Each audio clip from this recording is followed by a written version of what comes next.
My name is Valentina Kuryliw, and I am a professional teacher who taught history and social studies for many years and was a department head as well. Presently, I am the Director of Education at the Holodomor Research and Education Consortium, which is connected to the University of Alberta. I have written several books and one on the Holodomor as well. And I'm also the chair of the National Holodomor Education Committee with the Ukrainian Canadian Congress.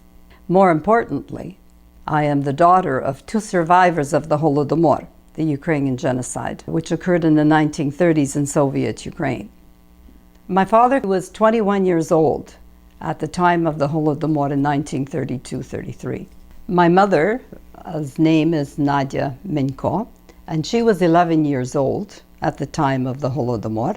The Holodomor comes from two Ukrainian words, holod meaning famine, and mor for the verb morete, which means inflicting a horrendous death.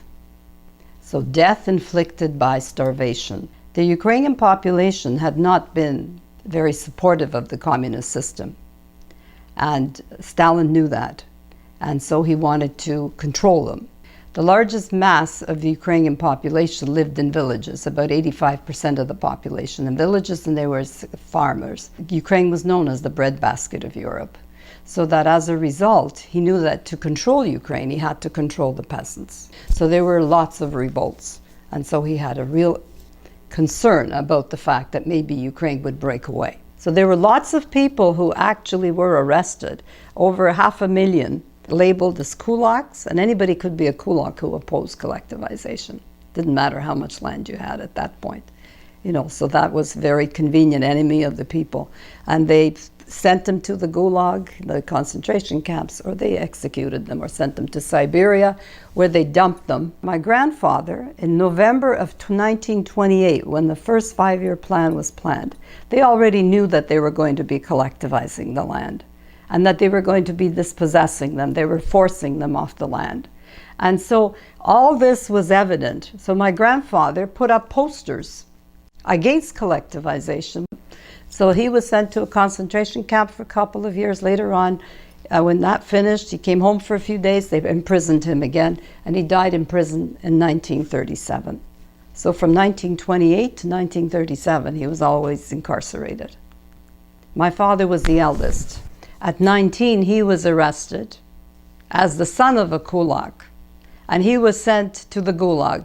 This was the most notorious of the concentration camps that existed under Stalin. People died like flies, lots of intellectuals, Ukrainian intellectuals, and he survived that for 2.5 years, but he came out not well. My grandmother, on the other hand, after they arrested my grandfather, and he was gone. In 1929, they threw my grandmother out of her home with just the clothes on her back. It was 20 below in January. She had a child at her breast, so she was breastfeeding, and the rest of the kids were underage.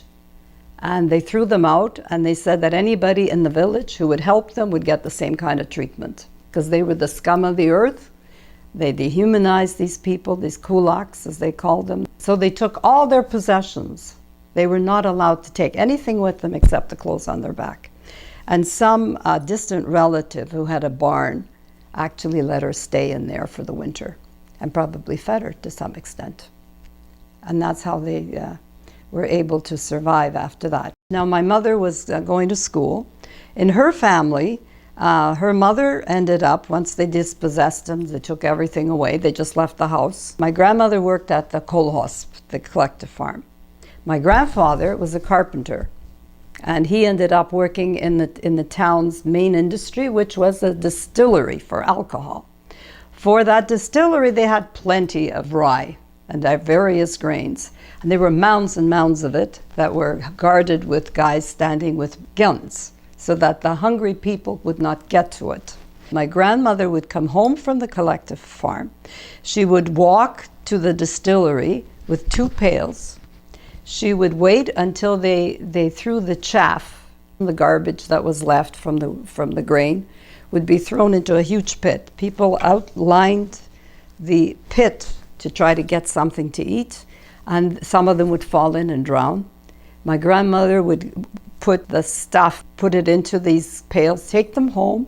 She would wash it, She would dry it, she would grind it, and with that little bit of milk or whatever else she could find, weeds or whatever, she made some kind of bread. So that's another reason why they survived, because there was nothing else. There was nothing to be sold, nothing that you could buy, not in a village which had grown wheat and grains for centuries. At the height of the famine, in June of 1933, after everything was eaten and nothing has grown yet, people were dying at 28,000 a day. By 1933, people didn't have the strength to rebel. You don't have rebellions anymore. People are dying. My first memory about the Holodomor, when I was a small child, I was born in Germany, in Mannheim, in a refugee camp after World War II. So I heard about famine and the fact that all the food was taken away. Not only the crops, but going to their houses and taking the food from their ovens. So this was something that I feared when I was in that refugee camp. Even as a young child, I felt the injustice of this, that how come things like this happened?